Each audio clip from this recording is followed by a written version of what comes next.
Hey friends, Patrick here. As is often the case, I'm coming to you in the evening. It is June 9th. I'm coming to you for two reasons. One is we just put out a blog that I think is really important to share and for people to be aware of it in case, in the event that you're interested in the real estate market and what's really going on. I think it gives some important context to the reality of the situation, which is part two of why I'm here, is the lack of perspective that's out there right now. In particular, when I'm seeing ads about May 2021 compared to May 2020 and how the market right now is incredible and it's on fire and all this stuff. Yes, if you're relating right now to last May, then it absolutely is outrageous and hugely imbalanced. But that's not the reality of where the market is right now, because that's not a fair comparison, right? So I'm coming to you just to touch on a few things. I just want to go over this blog really quick. You're still welcome to go and read it, but I thought I'd give you the Cole's notes on it here and add some further insight into it. Okay, so let's do this. So the impetus behind this little video I'm doing is the how is the market doing these days question. We always have received that. We've always been asked, grocery store, the pharmacy, out for a walk in the park. We're always asked that, and fairly, fair enough. But right now more than ever, and one of the expectations or questions is, is there a bubble to burst? Is the market correcting? Is it softening? All this other stuff. Depends who you ask, but if you look at the data, which is I'm a huge fan of, the data tells you that the market is just sort of leveled out where it's at. So this graph here, this is for St. Catharines, going back to March 1st on a weekly basis, showing you average asking price, which is in the pink, and average sell price, which is above it in the black. And you can see week in and week out, it's tracked more or less the same. Now, this is not taking out outliers. So let's say a house sells for $2.9 million. Yes, that's going to pull the numbers a little bit, but now with the average and the median pricing up where it is, it's not pulling it as much as like it used to. But you can see in general, since March 1st, week in and week out, it's been between 107 and 110% of asking price consistently from the beginning of the year. Sorry, from March 1st. From the beginning of the year for St. Catharines, the average asking price $575,500 on average, and the average selling price sitting at $621,309. So fairly consistent again in that 108, 109, 110% range back to March 1st and also year to date. So that same pricing trend is still continuing. Okay, that's part one. So this graph here shows you, or puts some context into that percentage of selling versus asking. So for example, house is listed for $550,000. It sells for $610,000. That is roughly 110% of asking price, right? So this graph at the top, you'll see that number sort of rolls between 108 and 110% since March 1st on a weekly basis for St. Catharines. So no big sudden swings up or down or in any direction. Again, that same trend is still continuing, and the sale prices are still continuing. So what does that tell you? That tells you, regardless of the supply and demand, that pricing is relatively unaffected by what's going on. Well, it is affected, but it's not, there's not a big correction or a big swing in any direction going on right now currently. The other part of that graph is weekly number of sales for St. Catharines since March 1st. And you'll see now you'll see some ups and downs. Some interesting things, I think. There's been 5 weeks since March 1st with more than 70 sales. 3 of them happened in April. April is now the number one month for the number of sales in Niagara for any month on record. So all of Niagara had the highest number of sales in April 2021, a lockdown month. But St. Catharines, again, 3 really strong weeks in the month of April, and then the largest week was the 3rd week of March when there was 84 sales. To put that in context, if St. Catharines had 50 sales a week for the whole year, that's going to get you roughly 2,500, 2,600 sales.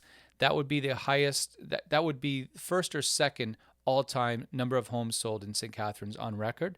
That's with 50 per week. So how did the last 3 months do? There was only 1 week in the last 3 months with less than 50 sales. There was 48 sales in 1 week in May. So again, it puts it in context. If the market carried on like it did in March, April, and May, we would be over 3,000 sales, and we would set an absolute monstrous new record for St. Catharines volume. And why do I focus on St. Catharines? Because it is the number one producer of sales volume in the region. So it's a really good litmus test of what's going on in the market in the grand scale. Hopefully that explains that graph. We'll move on to the next. Okay, guys, final segment. I'm going to link this blog that I'm talking about in the description of this video down below. So if you want to go in there and have a look, that'll sort of fill in the blanks, any blanks that I'm leaving here. Last section I talked about was the monthly number of sales and monthly number of new listings against what is normal. So looking back at the last 10-year average, going back to 2011 and sort of taking out the highs and lows and what was normal going back for January, February, March, April, May. And that gives you better context, because right now, comparing May 2021, April 2021, some of the strongest record-setting months of all time, against May 2020 and April 2020, some of the worst, lowest, crazy underperforming months of all time because of COVID Part 1. Comparing those two is an unfair representation of what the market's doing. So this shows you going back the last 10 years. So the thick black line in the middle, that represents what is average. So that's sort of the baseline for what was average. So you can see in January, the number of new listings in St. Catharines were about 22-23% underneath what was normal for the month of January going back a decade. Meanwhile, the number of sales were 22-24% higher than what was normal for the month of January. So that spread meant too many or a lot of buyers, not enough houses for sale, price wars, multiple offers, all that other stuff.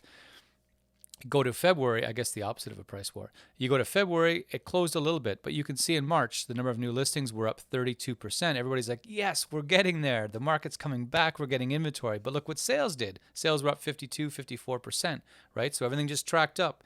And then you can see everything sort of returned back to normal. So when you look at May that just went past, the number of new listings dipped back below, I think it was 5 or 6% underneath what was normal for the month of May going back to 2011. Meanwhile, the number of sales were still up 16-18% over, again, what was normal for the month of May for the number of sales in St. Catharines going back a decade. And so why is this important? Because when you see an ad or a promotion about how the market right now is on fire and it's crazy and all this other stuff, it is, of course, because you're comparing it to last spring when the market was completely knocked out on ice because of COVID Part 1, right? And some further insight to that, for all of Niagara, the number of sales, April 2021, the highest of any month on record at 1,163 sales. March 2021, second place, 1,162 sales. Guess what May 2021 was?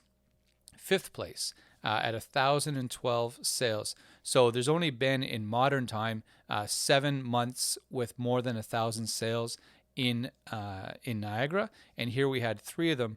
3 of those 7 just happened: May, April, and March. So when you're talking about that, for example, May 2021 was 31% higher for the number of sales than what was normal for Niagara.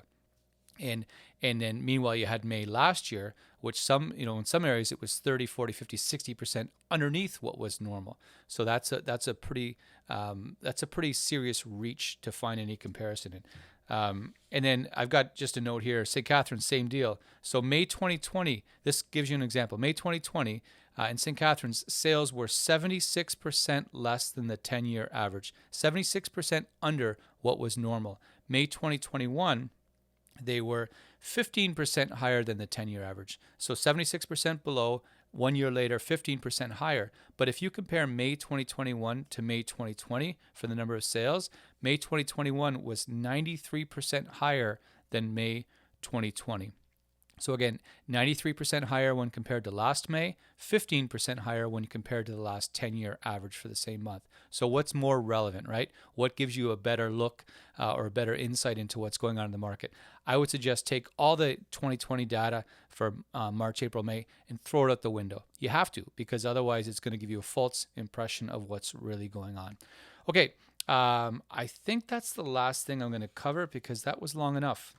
Hopefully that helped. Hopefully that gave you some idea Again, this is the blog here on my screen, and there's lots of other info on there as well. There's a market insight page with average sale prices for across Niagara, because a lot of what I just talked about is transferable from city to city. We're seeing largely the same trends, whether it's new listing inventory, sales inventory, average sale price, days on market. Everything's tracking very oddly, very similarly at the moment. Okay, so that's a wrap. Thanks so much for joining me. Hopefully that was a quick little snippet on what's going on. As always, if you want to get more of this stuff and stay in the loop on it, by all means, subscribe to our channel and smash that like button and all the other stuff that my kids make fun of me for saying. Otherwise, thanks for your time. Truly appreciate it. Hopefully you're doing well, and looking forward to a more fun summer. Okay, thanks, friends. Bye.